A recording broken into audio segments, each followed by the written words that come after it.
We're at Washington Park in downtown Denver right now, and we're about to meet with Rachel White. Rachel actually sent me an email like 3 hours ago as we were all ready, had our cycling equipment on, we're ready to get out of here. And she's like, listen, I want to share my stories.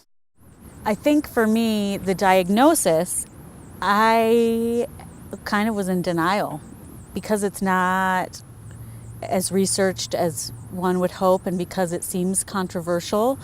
I mean, even in the past, I feel like in the past couple years, it's rising to the surface. But this was, 6 years or 7 years ago. The whole time, I was trying to pretend like that's not really what it was.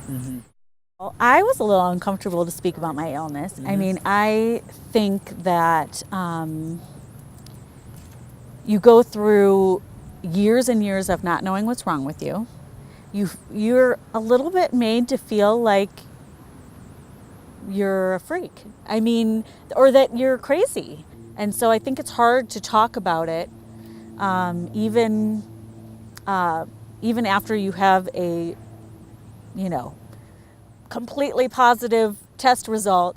I feel like it's hard to talk about it because I have felt like it has kind of drained a little of my confidence in myself, because you do wonder. I mean, I've had people say to me, you do create your own reality. And I also, what?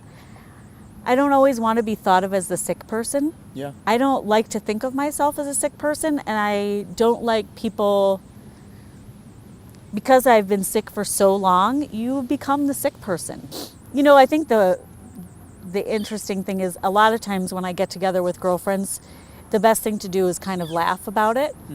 And the thing that's been lacking for me is like talking to someone like you who has Lyme disease, and you can kind of laugh about it. Like this friend I talked to in Connecticut, you have to, right? It's the only way to survive, really. And I was talking to that friend in Connecticut, and she's like, I drove myself down to CVS, and I got there, and I had no idea why I was there. And we just started laughing because it's the best you can do, really. Yeah. I try and just carry on a little bit. And maybe I can form a support group here or something like that. Because when you do tell people you have Lyme disease, people pop in and say, oh my gosh, my friend's son has Lyme disease. Right. And I know there's people out there